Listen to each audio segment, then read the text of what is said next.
Dinner didn't always mean expensive ingredients or hours in the kitchen. In fact, some of the most comforting meals in American history were born from tight budgets, busy evenings, and pure necessity. These were the suppers families relied on when time was short, money was tight, and hunger couldn't wait. Tonight, we're stepping back into a world where simple ingredients became something unforgettable. 10 forgotten vintage suppers, each ready in 10 minutes, each carrying a story from another era.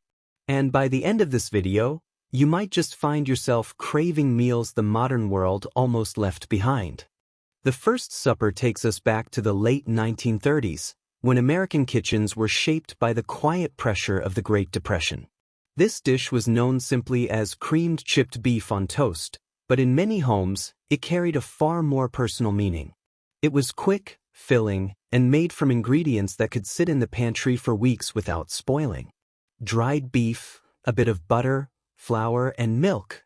That was all it took to create something that felt like a real meal. In small kitchens across the country, a skillet would warm on the stove while slices of bread were toasted just enough to hold the weight of the creamy mixture. The beef, often salty and thinly sliced, would be stirred into a simple white sauce, thickening within minutes. There was no waiting, no complicated steps, just a meal coming together as fast as hunger demanded. What made this dish unforgettable wasn't just its speed, but its role in everyday survival. Families who couldn't afford fresh cuts of meat still found a way to put something hearty on the table. Children grew up recognizing its smell, its texture, the way it filled the house with a quiet sense of comfort. It wasn't fancy, and it certainly wasn't celebrated in cookbooks of luxury, but it endured. Even during wartime, it followed soldiers into mess halls, becoming a shared memory of home. And today, it stands as a reminder that sometimes the simplest meals carry the deepest stories, especially the ones made in just 10 minutes. The second supper brings us into the early 1940s, when ration books quietly dictated what could and couldn't be cooked. This dish, known as fried bologna and eggs, was a staple in households where every ingredient had to stretch further than it ever had before. It was simple, fast, and built around what people could reliably afford: thick slices of bologna, a couple of eggs, and a hot pan. In many kitchens, the sound came first. Bologna hitting a skillet with a sharp sizzle, its edges curling as it fried. Some would cut small slits into the sides to keep it from bubbling too much, while others let it crisp naturally, embracing its uneven shape. Within minutes, eggs would be cracked into the same pan, soaking up the flavor left behind. There was no need for seasoning beyond what was already there. The saltiness of the meat blended with the richness of the yolk, creating something far more satisfying than its humble ingredients suggested.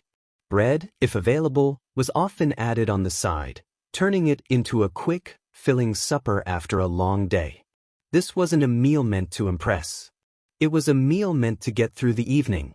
Yet for many, it became a quiet comfort, something familiar in uncertain times. Children would remember the smell drifting through the house, a signal that dinner was ready without delay.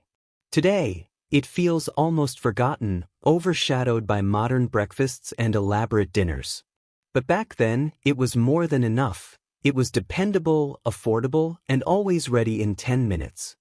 The third supper takes us into the modest kitchens of the late 1940s, where nothing was wasted and everything had a purpose. This dish was often called potato chip tuna casserole, a name that sounds unusual today, but once felt completely ordinary. It was born from canned goods, pantry staples, and the quiet creativity of making do. A can of tuna would be opened and flaked into a bowl, mixed with a simple canned soup, usually cream of mushroom or celery. There was no time for slow preparation. Everything was stirred together quickly, poured into a pan, and then came the final touch: a generous handful of crushed potato chips scattered over the top. Those chips weren't just for flavor. They replaced breadcrumbs, cheese, anything that might have been too expensive or unavailable. As the mixture warmed, the chips softened slightly while still keeping a faint crunch, creating a contrast that made the dish feel complete. In many homes, this supper came together in under 10 minutes, especially when reheated leftovers were part of the routine. It filled the kitchen with a familiar, savory smell that signaled comfort without effort. Children often watched as the chips were crushed by hand, a small ritual that made them feel part of the meal. It wasn't elegant, and it certainly wasn't planned weeks in advance. But it worked. It fed families, stretched ingredients, and turned simple pantry items into something warm and satisfying. Today, it may sound like a relic of another time, but for those who remember it, this quick, humble casserole was a dependable answer to hunger. The fourth supper brings us into the early 1950s, when refrigerators were becoming more common, but pantries still ruled the rhythm of dinner. This dish was simply called tomato soup macaroni, a meal that came together in minutes yet lingered in memory for years. It was built from two things nearly every household had: dry macaroni and a can of tomato soup. Water would be set to boil, and the macaroni cooked just long enough to soften. There was no time for elaborate sauces or slow simmering. Instead, the drained pasta went straight back into the pot, where a can of tomato soup was poured in, often with just a splash of milk or water to loosen it. Stirred together over low heat, it thickened quickly into a smooth, tangy coating. The result was simple but surprisingly comforting. The pasta absorbed the soup, turning it into something richer than expected. Some families added a small pat of butter if they had it, while others left it exactly as it was: plain, warm, and filling. This supper wasn't about creativity or presentation. It was about speed and reliability. After long days of work or school, it gave families something hot on the table without delay. Children often recognized it instantly by its bright color and familiar smell drifting through the kitchen. Though it required almost no effort, it carried a quiet sense of satisfaction. It proved that even the most basic ingredients could come together in a way that felt complete. Today, it's rarely remembered, but once, it was a 10-minute solution that never failed. The fifth supper takes us into the mid-1950s, when quick meals often came straight from whatever sat quietly on the shelf. This dish was known as corned beef hash with onions, a simple skillet supper that could be ready almost as soon as the pan was hot. Built from canned corned beef, a potato or two, and a sliced onion, it was a meal that asked for very little and gave back just enough. The process was fast and familiar. Potatoes, if already cooked from an earlier meal, were chopped and tossed into a hot pan with a bit of fat. The onions followed, softening quickly as their scent filled the kitchen. Then came the corned beef, broken apart with a spoon, mixing into the potatoes as everything crisped together. There was a certain rhythm to it: the scraping of the pan, the slight browning at the edges, the quiet patience of letting it sit just long enough to form a crust. Within minutes, it turned into something hearty, something that looked far more substantial than the effort it required. In many homes, this was a supper made at the end of a long day, when there was little energy left for anything complicated. It filled plates quickly and left little behind, a sign that it had done its job. It wasn't elegant, and it didn't need to be. It was dependable, affordable, and deeply rooted in a time when every ingredient mattered. Today, it's easy to overlook, but once, this 10-minute skillet meal was a trusted staple on American tables. The sixth supper brings us into the late 1950s, a time when convenience foods quietly reshaped the American kitchen. This dish was often called egg in a hole, though some families gave it their own names. It was simple, almost playful, yet incredibly practical. Bread, an egg, and a single pan were all it required. A slice of bread would be laid flat, and a small circle cut from its center using whatever was nearby: a glass, a jar lid, even the rim of a cup. The bread went straight into a warm skillet with a bit of butter, and the egg was cracked into the hole.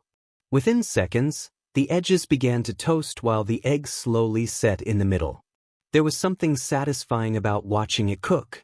The bread crisping to a golden brown, the egg turning from clear to white, holding its shape perfectly in place. The small cutout piece was often toasted alongside it, never wasted, always eaten. In just a few minutes, it was ready. No side dishes were necessary, though some added a pinch of salt or a dab of butter on top. It was the kind of supper that didn't need explanation, quick, warm, and filling enough to carry someone through the evening. Children especially remembered this one. Not just for how it tasted, but for how it was made. It felt different, almost like a small kitchen ritual repeated again and again. Today, it might seem too simple to notice, but in its time, it was a perfect answer to hunger, ready in 10 minutes, using almost nothing at all. The seventh supper takes us into the early 1960s, when grocery aisles were filling with canned goods that promised speed and simplicity. This dish was known as salmon patties, a quick skillet meal that turned a single can into something that felt far more complete. It relied on pantry staples: canned salmon, a bit of bread or cracker crumbs, and an egg to hold it all together. The preparation was almost instinctive. The salmon was emptied into a bowl, bones often left in and mashed down without a second thought. Crumbs were added to stretch the mixture, along with the egg, forming a soft, workable texture.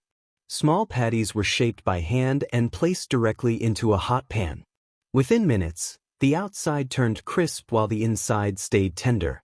There was no complicated seasoning, just the natural flavor of the fish and the light crunch from the brown surface.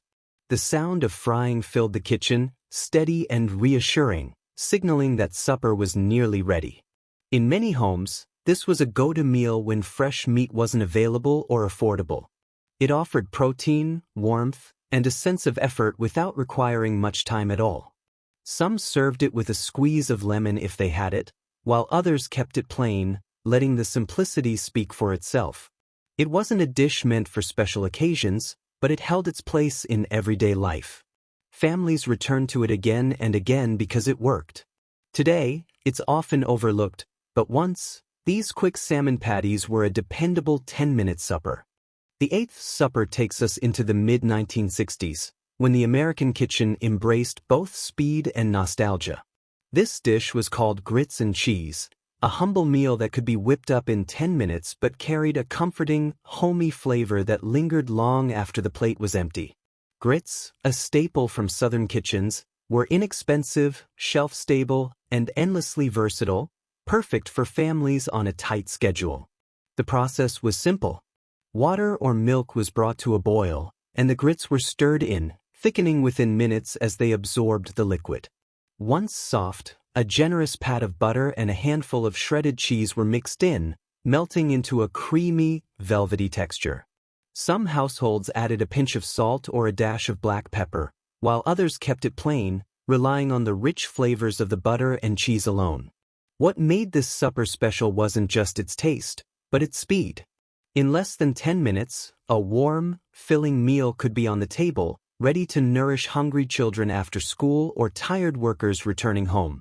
The smell alone, rich, cheesy, slightly sweet, was enough to signal comfort and familiarity.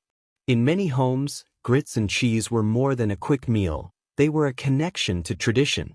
Grandparents often shared the secret of achieving the perfect texture, while parents remembered how it had sustained them in their own childhoods. It was a dish that quietly bridged generations. Though rarely seen on modern menus, this 10-minute supper once held a cherished place on American tables. Simple, quick, and deeply satisfying, it reminds us that the most memorable meals often come from the humblest beginnings. The ninth supper brings us into the early 1970s, a time when quick, affordable meals were still essential in many American homes. This dish was known as sloppy joe on a bun, a meal that transformed inexpensive ground beef into something hearty, flavorful, and completely satisfying. What made it remarkable wasn't just the taste, but the speed at which it could be prepared, making it a favorite for busy families. Ground beef, often just a pound or less, would sizzle in a skillet, broken apart as it browned. Onions, if available, were chopped and stirred in, softening quickly and releasing their sweetness. A simple sauce of ketchup, a little mustard, and perhaps a splash of Worcestershire or brown sugar would be added, simmering just long enough for the flavors to melt. The result was a thick, tangy, slightly sweet mixture that clung perfectly to buns.